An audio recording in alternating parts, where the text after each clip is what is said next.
Hello everyone, we have got Jonathan Trott, Afghanistan Coach for the first week, Mr. Concept. You guys have that issue. Good evening. How you look back at your experience? I mean, the best moments you had, and the ones that you think the team could have done better. Pardon?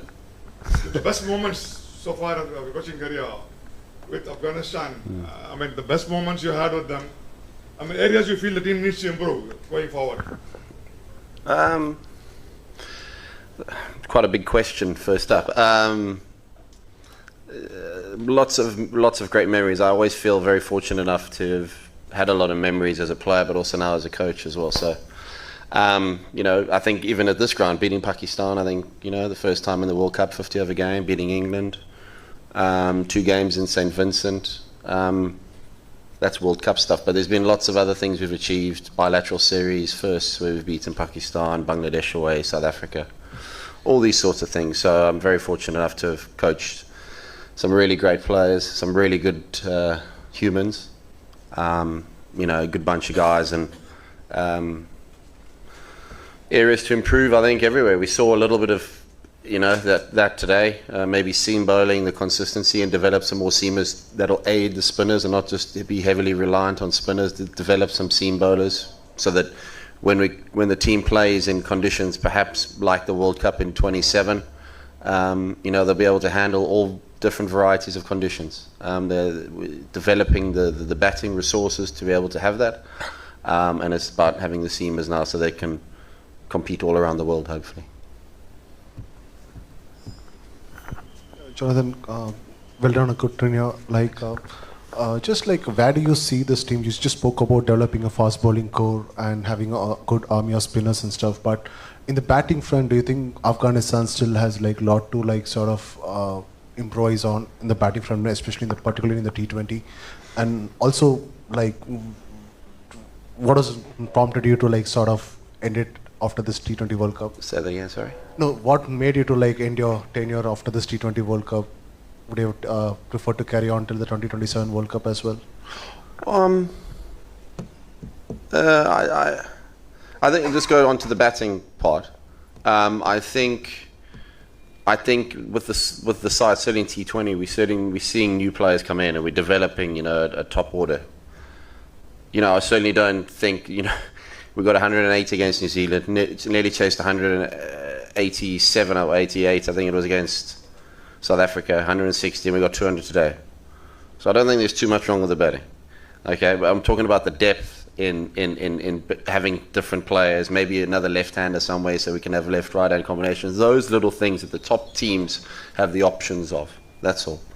But we got such young, great players coming through, and it's exciting, and hopefully players get experience around the world in different leagues, and can add that to the 50 over team as well.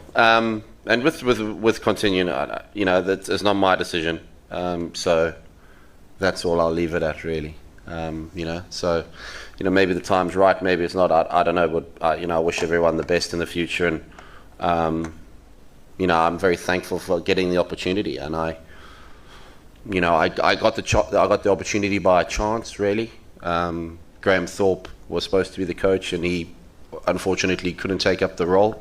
I then got offered the job and took it with both hands. But at the same time, Graham was huge in my development as a coach, and he gave me great opportunities at the ECB, and had full faith and belief in me as a coach. So I have a lot to be thankful for him for this role. And so I'm here by chance. I gave it my all.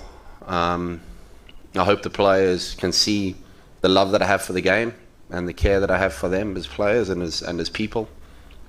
But not only that, the great joy for me in this job is being able to see the players develop off the field as well, and lives change, not just on the field, but the ability for players to change their families' fortunes and trajectory as a family and as a group of people. So I think through this game we've been able to see that, and to be able to play a small part in that is very satisfying. Forget the cricket side, seeing guys, equipping themselves and developing as young boys when I took over and developing into young men is something that is, very worthwhile. Was it sort of very emotional over the last few days or through the course of the tournament for you? Yeah, I think so. I think I've caught myself at times where I just think we've been a little bit unlucky. At times, I think obviously we'd love a centimetre or two against South Africa to get across the line, and who knows how South Africa would have played the next game against New Zealand, if we had won that game in normal time and not extra time as well, if we'd won it in extra time or the super over. And everything could be a lot different. And I thought New Zealand, we gave a good count of ourselves, and if we'd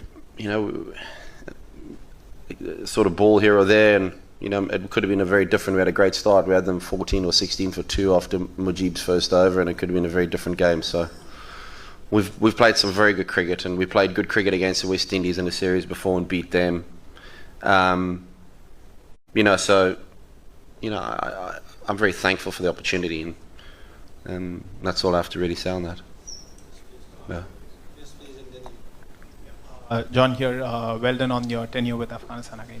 Just wanted to, I feel personally, since when you joined 2022, Afghanistan was a team of individuals, and then from there now it has become to click as a group. I want to understand what has been your role, and specifically how have you worked to get that together to make the team click as a unit? Well, I just think, and I could sit here and tell you so many stories of things that I've seen with my own eyes, but in the talent, yeah. I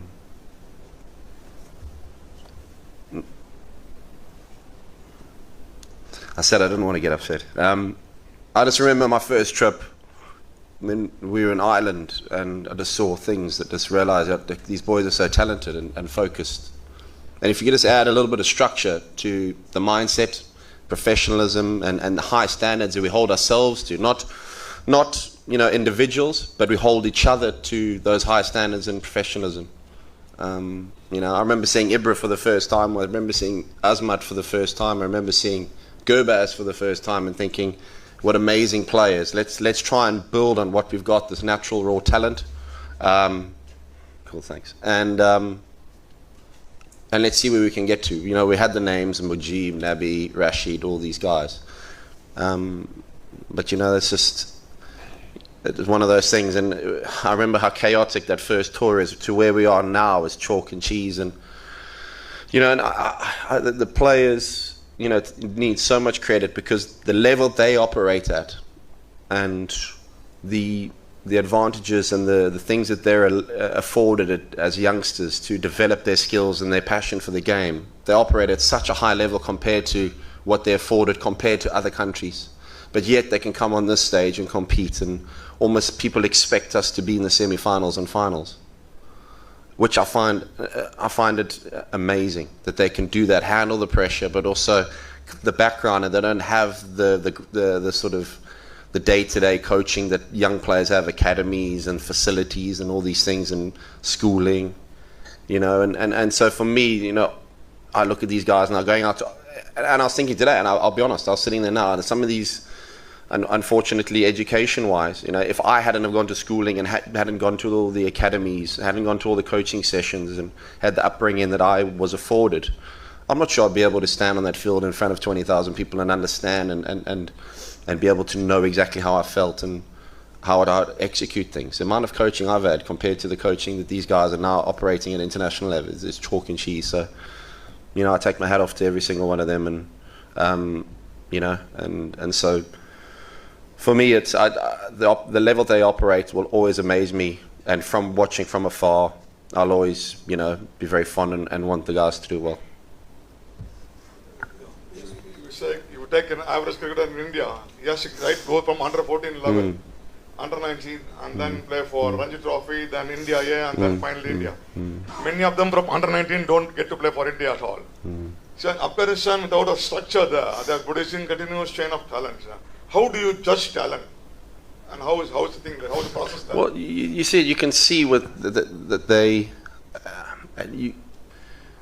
you think you see you've got all the attributes, you know, the natural gift of timing and technique, or with bowling, you can see we've got 2 young fast bowlers today who've got raw talent, raw pace, and just if they were given a little bit more coaching, could probably be even quicker, given the right diet, exercise, training. And if that had been afforded to them from the age of 15, 14, and the education around that, you know, who knows, you know, where the players will end up hopefully one day, and hopefully the players do that, and the players will get that as as cricket develops, you know, in the country. So I think it's amazing, and I've had such great laughs, and at times there's been frustrations, of course, but I've had such fun times, and I look back with great memories, and been really proud of what we've been able to achieve. I just, the back of my mind is we've just been so close in a few things. I just wish we'd got across the line. You know, I think back to the Wankiti Stadium against Australia, 50 over game, you know, that game, and a few other things in Asia Cup matches, and obviously here against South Africa at Ahmedabad. You know, things have been very different, but I've been very fortunate enough to, with the players, to have had some great highs, and we've got some great memories. So hopefully the players can keep adding to those for themselves. Jonathan, what was the biggest challenge of coaching a side who can't even play at home, and a bunch of guys from tough background who are detached from their country? They don't spend much time in Afghanistan. Well, I think my job as coach is to show them that I care and have that empathy. I think it's such a big thing, and nothing is straightforward, and have an understanding. I think have levels and standards as a side, but also understand the person and the background that the players come from. You know, and for me, it's been such a great education as a coach with regards to understanding different characters and those sorts of, you know, those sorts of sort of nuances of coaching, and you know, I think will always stick with me. So I'm very fortunate for that chance. But I think the guys are so resilient. I think, you know, they all have different stories, very different stories, and where they come from.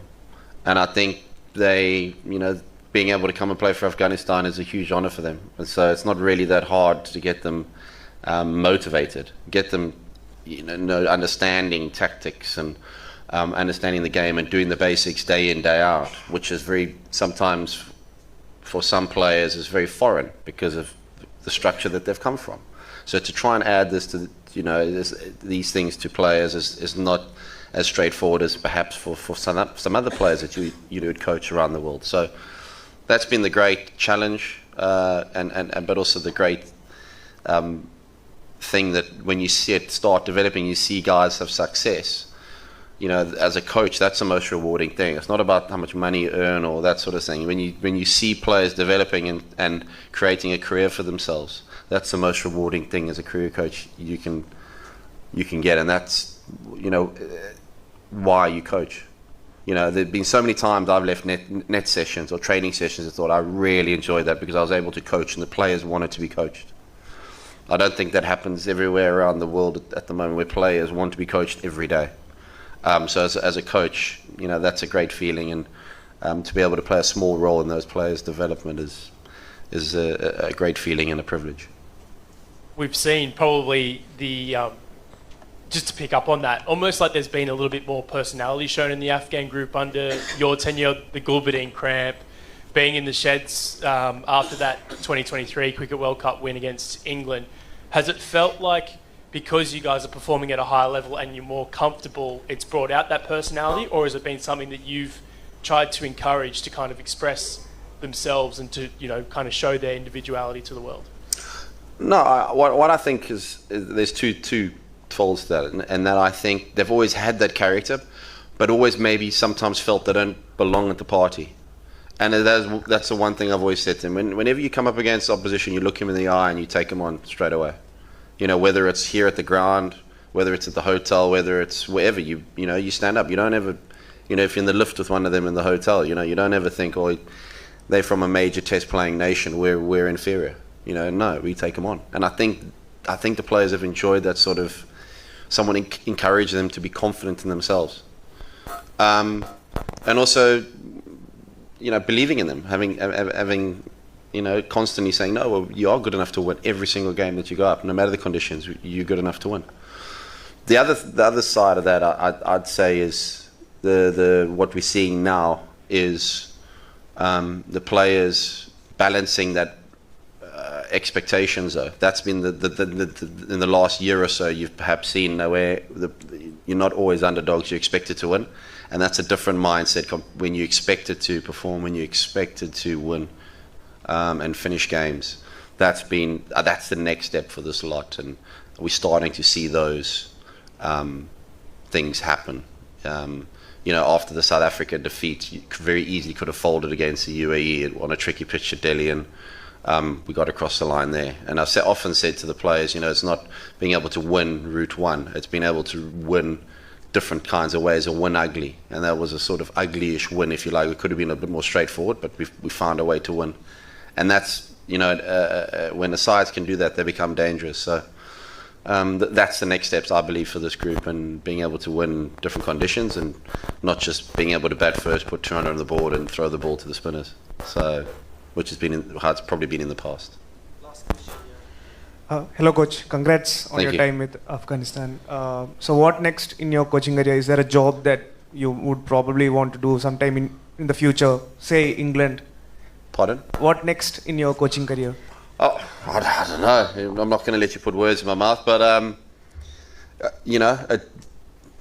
I've really enjoyed this, and it's I don't know what the future holds. I maybe have a couple of days off and see how it goes, and I look forward to seeing how the rest of the World Cup goes. I wish we were still here and able to play in the next round. But yeah, I very proud of where I played my cricket, and always like to see the England side do well. I would be lying. I'd love to, one day hopefully have the opportunity to coach, a team that you hold so dear to your heart. But there are a lot of people that I'm sure would love to do that job. So yeah, we'll have to see. But I just want to be, enjoying my coaching, and I've certainly enjoyed the last couple of years here. Or, my tenure here has been ups and downs, but I have some great memories. Yeah, thank you. Cheers.